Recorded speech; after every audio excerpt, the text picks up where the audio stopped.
Hello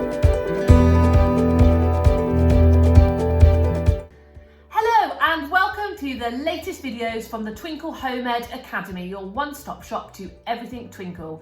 The subject of today's video and the next video is handwriting. Now, you may be asking why we're doing handwriting as a video for the Home Ed Academy, and it's simple. We have an amazing handwriting product that lots of home educators don't know about.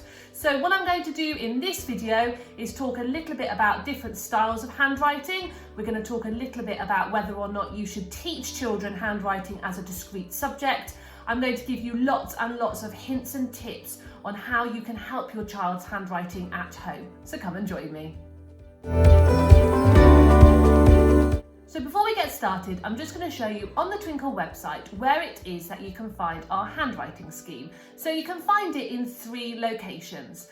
So the first location, if you're on the Twinkl Home Ed page, is looking for Twinkl Collections. And if you scroll down, you will see handwriting. And if you click on that, it takes you straight through to the handwriting product. You can also get to it through ages 5 to 7 on the top tab bar. If you go down there, you can also see the handwriting schemes of work, and you will find the same tab under 8 to 11. And then if you scroll all the way down to the bottom, you will also find a link to the handwriting scheme there. Now, before we even start talking about the handwriting scheme, and do go and click it and have a little explore, but to go through how you can use the handwriting scheme in your home ed journey is actually the subject of the next video. So that's going to be linked at the end of this one, so do go and check that one out too.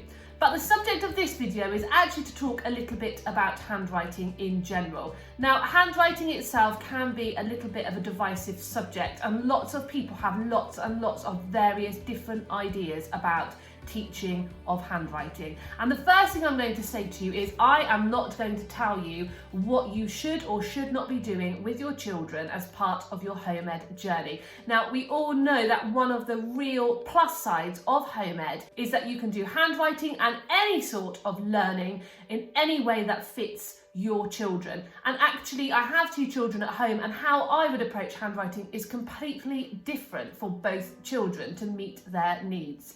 However, it is really important, I think, just to talk about why it is that you often hear people getting quite worried about handwriting. We see a lot of posts on our Facebook group about children who are reluctant writers, and we are very hung up as a society, I think, on getting our children to write. But I think I can hear a question, and that question is, well, why handwriting? Now, I don't think it matters whether you're a teacher in a school or a home educating parent. I think handwriting and our children's ability to handwrite is often something that we worry about. Now, I know that that journey is not easy for everybody. I know children don't necessarily find handwriting very natural. I know also that we have children that are very reluctant writers, and obviously children that struggle due to various special educational needs. One thing I would say, as I always say, is that you are on this path of home editing and you know what the best path is for your child. And I think you should have confidence that you know what the best path is. But I do think I should mention why handwriting is one of those things that I think that we want our children to be able to do well. And that is because, of course, if children learn how to handwrite effectively, they can write quickly and with ease, then their brain isn't actually thinking about the mechanics of writing and the mechanics of letter formation. And it means then that they can spend more brain power thinking about what they actually wish to write. But that then leads us into another question, and that is, well, what should the mechanics of the writing look like? Because I know lots of parents out there are totally confused. They hear words like cursive, continuous cursive, and they're like, oh, I have no idea what that is. But you obviously have printing, which is the way of writing and forming a letter exactly like you would see it were you printing it on a computer. The second thing is you might hear the words cursive. Now, cursive is the way of forming a letter so that you have lead outs of the letter. So that when you're forming a letter, you have that lead out so that you can join it up to another letter that is coming on in the word. And then you have continuous cursive, which is another form of writing where you have the lead ins and the lead outs. And which you teach your child or which your child chooses to learn is entirely up to you. Some people start with printing and then move on to cursive or continuous cursive. And some children learn cursive or continuous cursive from the get-go. Now, there's some evidence to suggest that if children learn print first, that they recognise the letters a lot quicker and it helps with their reading. This can be a little bit confusing because if you teach children how to print and then a year or two later then say, actually you need to form your letters completely differently because we're now going to teach joined up, that learning a new system is rather confusing. And so there is a suggestion there that children should learn cursive or continuous cursive from the very beginning. So it's really about choosing the method that works for you. With the Twinkl handwriting scheme, we have both cursive and continuous cursive ways of learning handwriting. So I think it's whatever works for you. They both have their merits. And whether you start with print and then move on to cursive or continuous cursive for your child to learn how to join up the handwriting, or whether you want to start with cursive or continuous cursive from the very get-go, that is entirely up to you. But what the Twinkl handwriting schemes do is provide you with those choices.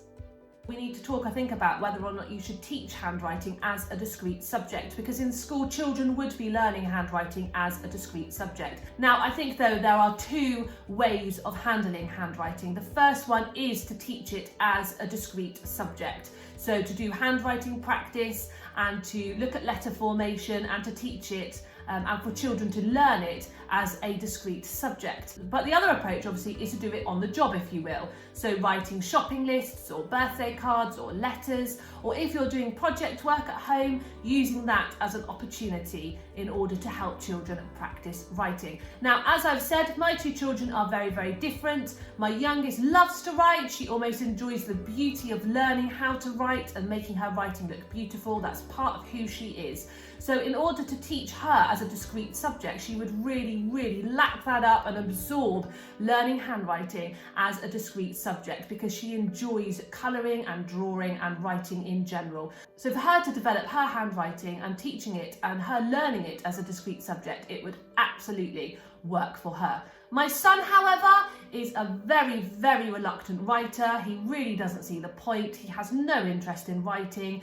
He loves to read. He's an avid reader, but writing, not so much. And I know that if I sat down and said, let's do some discrete handwriting practice, he would literally clam up and it would be a no-go.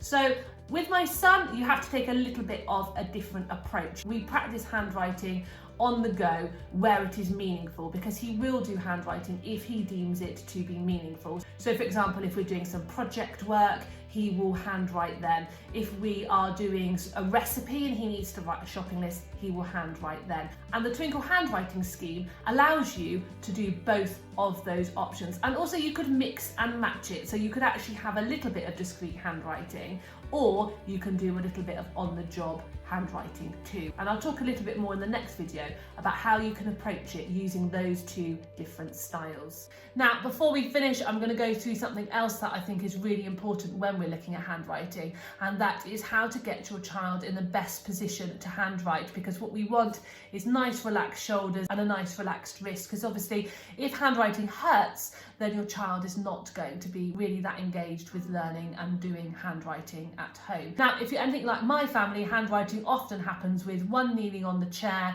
with one foot on a table in your pants. But what I am going to go through how you should set yourself up so that you can handwrite effectively as possible. Now, the very first thing to do is to think about your posture, and that's something that we often forget. So the first thing to do is make sure that both of your feet are flat on the floor. You then need to make sure you've moved your elbows so they're resting off of the edge of the desk, and move your bottom to the back of the chair. And then lean your head and shoulders slightly forward and make sure that your knees are bent at a 90-degree angle. And that should help you make sure that you are in the perfect writing position.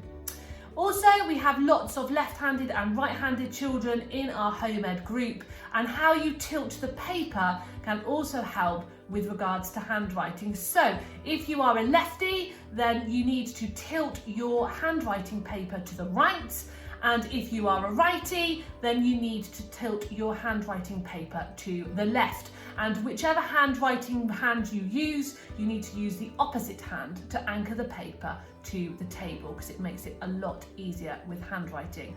And the last thing I have to talk about is handwriting grip, and how to effectively grip your pen or your pencil. Now, ultimately, it is a tripod grip that you should be aiming for, but as has been the aim of most of this video, it is to assure you that it's whatever works for you. So if your child has a usable pencil grip, and by usable I mean it doesn't hurt them to write and they can write effectively, then I would argue that you shouldn't correct their pencil grip. But if you find that your child really is struggling with regards to writing, they are in pain when they write, or you're just starting out with handwriting, then the best grip to try and aim for is the tripod grip. And a way to do that is to nip your pencil, to flip your pencil, and then to grip it.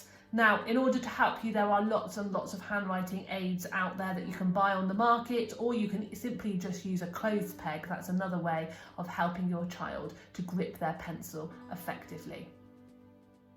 So I hope that that has been a useful introductory video to handwriting. I hope that you have found all of the ideas and the thoughts and the things that we've discussed useful. However you choose to approach handwriting, I'm sure that you have got this and you're going to be totally awesome, and that your child is going to blossom with their handwriting journey. Join me in the next video where I'm going to take this one step further and I am going to show you how to use our handwriting product at Twinkl as part of your home ed journey. I'll see you again soon.